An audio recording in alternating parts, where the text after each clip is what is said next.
ሻምበል እመቤት ጌታቸው ትባላለች። የመከላከያ ኢንጂነሪንግ ግሩፕ የሴቶችና ማህበራዊ ጉዳይ መምሪያ ኃላፊ ናት።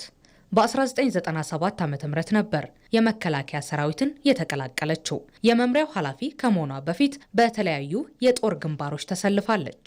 32ኛ ክፍለ ጦር 5ኛ ሬጂመንት ላይ የሬጂመንቷ ፐርሰኔል ባለሙያ ነበርኩኝ።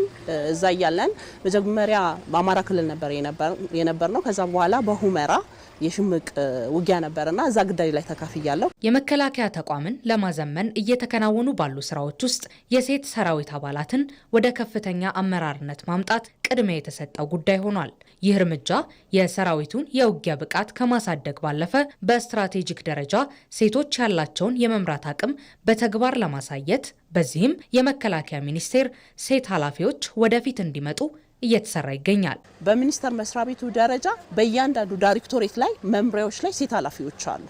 ከዛም አንዷ ነኝ እኔ።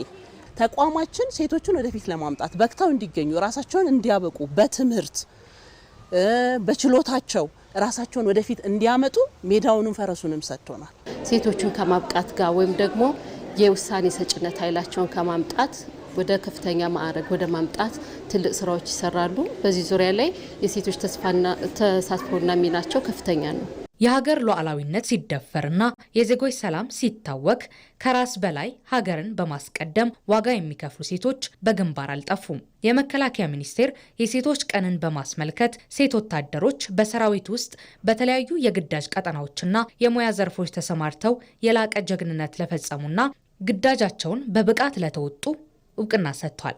እናትነትን ከወታደርነት፣ ርህራሄን ከቆራጥነት ጋር አቀናጅታችሁ በመያዝ ሴትነት ለማንኛውም መስዋዕትነት ብቃት እንቅፋት አለመሆኑን ለዓለም በተግባር ያሳይታችኋል። በውጊያ ግንባር የፈጸማችሁት ተጋድሎና በየተሰማራችሁበት የሙያ ዘርፍ ያስመዘገባችሁት ስኬትም ሴትነትን ከደካማነት ጋር የሚያቆራኘውን የተሳሳተ ብዥታ የገፈፈና የኢትዮጵያ ሴቶች ከጥንት አባቶቻቸውና እናቶቻቸው የወረሱትን የአይበገሬነት መንፈስ ዳግም ያበሰረ ነው። የሴቶችና ማህበራዊ ጉዳይ ሚኒስትር ዶክተር ኤርጎጌ ተስፋዬ በበኩላቸው ሴቶች ወደፊት እንዲመጡ እየተሰራ ያለ ሲሆን የተሰጣቸው እውቅና የበለጠ አቅማቸውን ማሳደግ ላይ መስራት እንደሚጠበቅባቸው አሳስበዋል። ለውጡ ሴቶችን ከባይ ተመልካችነትና ተሳታፊነት ወደ ተጠቃሚነት ያሸጋገረ ብቻ ሳይሆን ውሳኔ ሰጭነትም ወደ አመራርነትም ጭምር እንዲመጡ ያደረገ ነው።